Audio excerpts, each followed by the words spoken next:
Le dictionnaire de droit privé du Centre de recherche Paul-André Crépeau définit la confirmation comme étant l'acte juridique unilatéral par lequel une personne, en renonçant au droit d'invoquer la nullité relative d'un acte antérieur, le rend rétroactivement valide.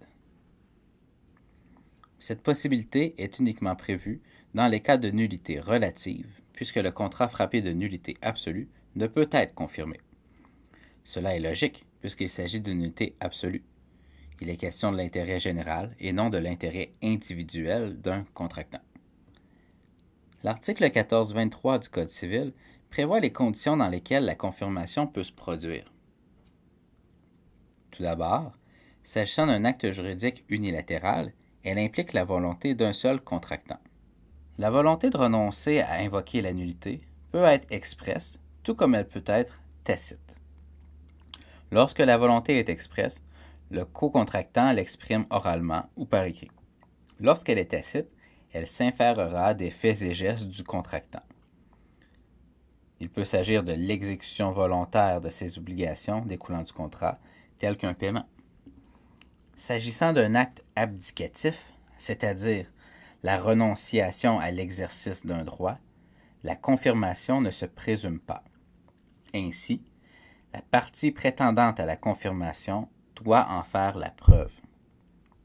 La volonté de confirmer, c'est-à-dire la renonciation à invoquer la nullité du contrat, doit être certaine et évidente. Le simple retard à introduire l'action en nullité du contrat ne constitue pas en soi la preuve d'une volonté de confirmer. S'agissant d'un acte juridique, pour pouvoir confirmer, le contractant doit avoir connaissance du vice affectant le contrat. La connaissance du vice est donc une condition essentielle à la confirmation. Il n'est donc pas possible de confirmer le contrat avant ce moment. Ainsi, si j'ai commencé à exécuter mes obligations découlant du contrat, mais que j'ignore le vice affectant le contrat, on ne pourra pas m'opposer la confirmation du contrat découlant d'une volonté tacite.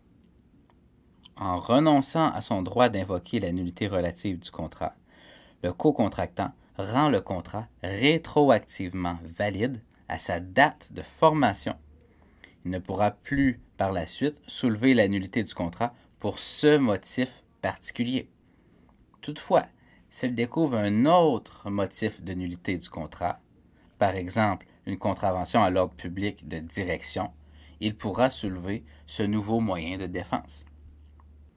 Il se peut également que les deux contractants puissent soulever la nullité du contrat. L'article 1424 trouve application.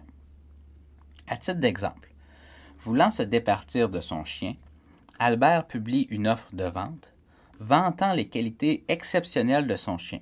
Pure race, discipliné, propre, vacciné, excellente dentition et en bonne santé. En réalité, le chien ne possède absolument aucune de ces qualités.